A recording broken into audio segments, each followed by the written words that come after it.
Wars o Apple, ¿no? La sátira de Apple. O sea, esa es una campaña viejísima de Think Different, ¿no? Pero son, creo que, cosas ya temporales, ¿no? Okay. Ahora, me llamó mucho la atención, me quedé con la impresión de que la película está ambientada en los 80. Sí. ¿Por qué fue eso? Es que tendría que, o sea, ustedes ya la vieron, ¿no? Entonces, pero el final, o sea, el tercer acto, creo que ahí se explica muy bien. Es por varias razones. O sea, sí está muy centrada en los 80, pero también tiene elementos de otras décadas. Pero los 80 fue la etapa en la que yo viví en Estados Unidos. Eso es por un lado, ¿no? Y por otro lado, lo que pasa es que ahí tendríamos que hablar del tercer acto de la película, es decir, del final. Entonces, si quieres lo editamos, no hay ningún problema. Pero quien construyó ese universo es una persona que trabajó, y lo aclara, entre el 81 y el 88, es decir, durante la era de Reagan, ¿no? Y entonces, yo creo que la propaganda durante la era de Reagan fue de las más poderosas de la historia, porque además Reagan era actor de Hollywood. Entonces, o sea, imagínate, de ahí salió todo, o sea, Top Gun, Rambo, el cine propagandístico de Estados Unidos más cínico y descarado, que caía en lo absurdo, se hacía en esa época, ¿no? Y yo imagínate, o sea, yo vivía en California, y el primer presidente que identifiqué fue Reagan, entonces, sí, yo me digo, o sea, yo utilicé esta película, la verdad, también para decirme muchas cosas a mí mismo a través de ella. O sea, sí la utilicé para expresarme artísticamente, y es raro, hasta suena pretencioso, ¿no? Porque además, cuando eres locutor de radio y te limitan al locutor de radio, entonces tú no puedes ser un artista es un escultor, o un artista es David Lynch, tú no puedes ser La verdad, yo sí me quería expresar artísticamente, y me digo cosas a mí mismo a través de la película. Lo malo es que el proceso de postproducción fue tan largo y tan tedioso y tan complejo, que la verdad llegó un momento donde ya me cansé de decirme esas cosas a mí mismo. Tuve que pagarlo, ya sabes. Pero al mismo tiempo sé que también esta película le va a hablar a varias personas, ¿no? Y sobre todo, o sea, es que a varios sectores de diferentes partes del mundo, ¿no? O sea, a mí Arráncame la vida no me dice mucho. A mí, ¿no? Pero yo sé que, y así como yo, hay muchos mexicanos a los que Arráncame la vida no les dice mucho. Y Disney Movie les va a decir mucho. Así pasa, pero también en Japón.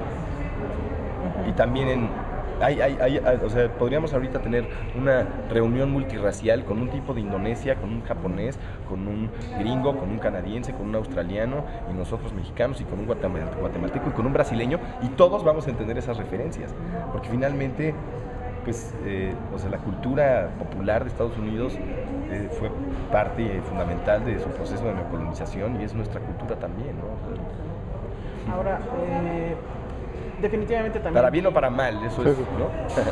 Definitivamente también vi en tu película, sobre todo en la escena de televisión, un poco de Jodorowsky. Sí. No sé si puedas hablar ahí un poco de eso. Sí. Y sí, efectivamente hay es que toda la historia con Jodorowsky es para mí muy... Porque Jodorowsky en México estaba olvidado, estaba enterrado, nadie hablaba de Jodorowsky. De repente se decía, sí, el maestro, el director de teatro, hizo más de 100 obras en México, hizo unas películas, pero nadie estaba hablando de él. Y a través de Radioactivo utilicé un medio de comunicación masivo para promover mucho a Jodorowsky. Y ahora, ¿no? Ya Jodorowsky, ya hasta sus libros los venden en Sanborns, cabrón. No, Jodorowsky ya tuitea. Jodorowsky tuitea. Yo hasta lo tuve que dejar de seguir. Yo, güey. Tan mal esto. No, o sea, pero es que la verdad sí un poquito me lo arruinaron, ya sabes. Sí, nunca debía ver. Al momento, lo volviste masivo. Sí. A lo mejor algo que de hecho criticas.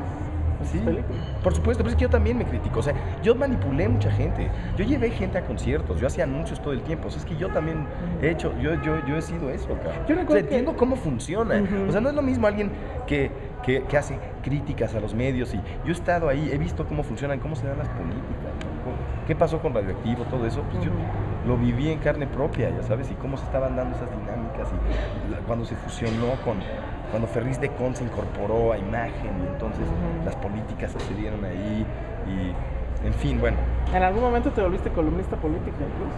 Sí, de hecho sí, siempre y cuando me dejaran decir lo que quisiera, y fue cuando me ultra radicalicé.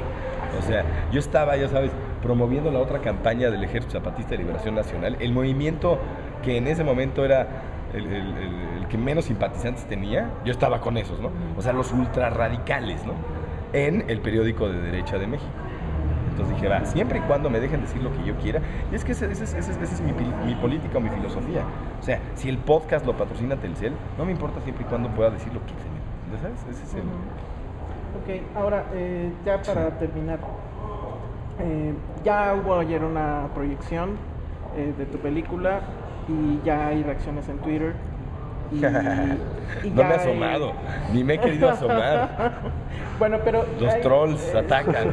Hay por ahí... Revenge of the Trolls. Pero hay por ahí quien dice que a los que no les gustó la película es porque no la entendieron. Ajá. ¿Tú crees que esa es una respuesta válida para alguien que no le haya gustado tu película? Yo creo que a veces, si una película desafía tu entendimiento, tu primera reacción va a ser descalificar. Y ocurre mucho en México. Ocurre mucho en México. O sea, yo creo que a veces somos muy seguros y decimos, si me rebasa y me desafía, lo más fácil es descalificarla. Pero no, yo creo que hay gente que no conecta. También es una película un poco incómoda. O sea, el personaje es un personaje incómodo. O sea, puede ser desesperante. Entonces, pero creo que puede haber gente que no le entienda y por eso diga que no le gusta. Puede haber gente que genuinamente no le guste y no conecte. Y puede haber gente de todo tipo. Pero bueno, los trolls son los trolls, ¿eh? Ahora, ¿tú ya la Pues es que viste no con público? Ayer, por ¿Sí te primera vez. quedaste? Sí, claro. Sí, me quedé casi toda. Ok. Pero no hiciste Q&A. No, hoy vamos a hacer. Hoy va a haber Q&A. Eso va a ser interesante. ¿Tú qué crees que te digo? ¿Quién El sabe? ¿En Twitter? No, ahí en la sala, al rato. A la tarde. ¿Quién sabe? Pero me entusiasma. ¿Estás preparado para todo? Sí, claro. Güey, después de tantos años en el radio, o sea, que se iban contra mi persona directamente, mira, así muy fácil. Mi primer programa al aire, ¿no? En 96. Antes no había Twitter, mandaron un fax que decía, porque entré en lugar de Martín Hernández, ¿no? Que era el locutor que todo el mundo admiraba, no sé qué. Entonces, ¿quién es ese idiota que acaba de entrar? No sé qué. Maldito el día en el que el espermatozoide de tu papá y el óvulo de tu mamá se conjuntaron para crear a un pendejo como tú. Esa es la primera vez, cuando 17 años. No, pues ya después te acostumbras a que te digan lo que quieran, ¿no? O sea que, let's go. Muy bien. Muy bien. No, hombre, gracias, ¿eh? Muchas